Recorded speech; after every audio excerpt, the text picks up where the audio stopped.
Hello friends, ఈరోజైతే మనం బ్రేక్ఫాస్ట్ని హెల్తీగా ఎలా చేసుకోవాలో చూద్దాం.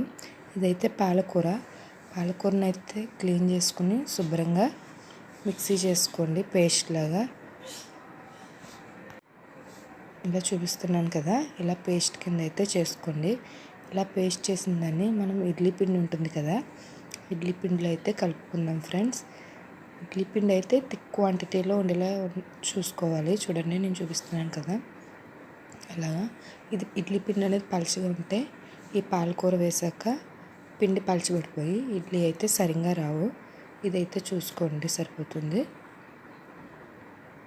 ఇలా పాలకూర అనేది ఇడ్లీలో కలుపుకోవడం వల్ల చాలా బెనిఫిట్స్ ఉన్నాయి ఫ్రెండ్స్. పెద్దవాళ్ళకి కానీ చిన్నవాళ్ళకి కానీ కంటికి అయితే చాలా మంచిది ఆకుకూర తీసుకోవడం వల్ల.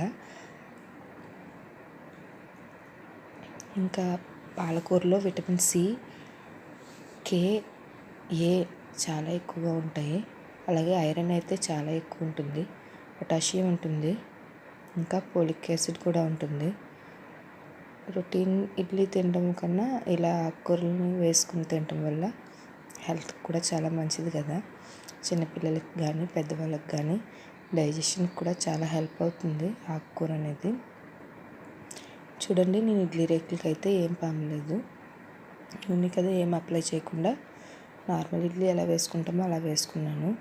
దీన్ని అయితే మనం నార్మల్ ఇడ్లీ ఎలా కుక్ చేసుకుంటామో 10 to 15 minutes అలా కుక్ చేసుకుంటే సరిపోతుంది.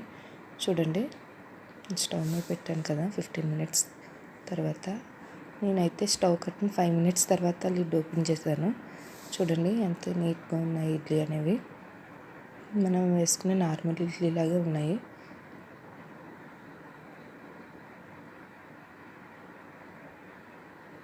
ఇడ్లీ నేను వీడియో షూట్ చేయడం మర్చిపోయి ఇడ్లీ అని తీసాను.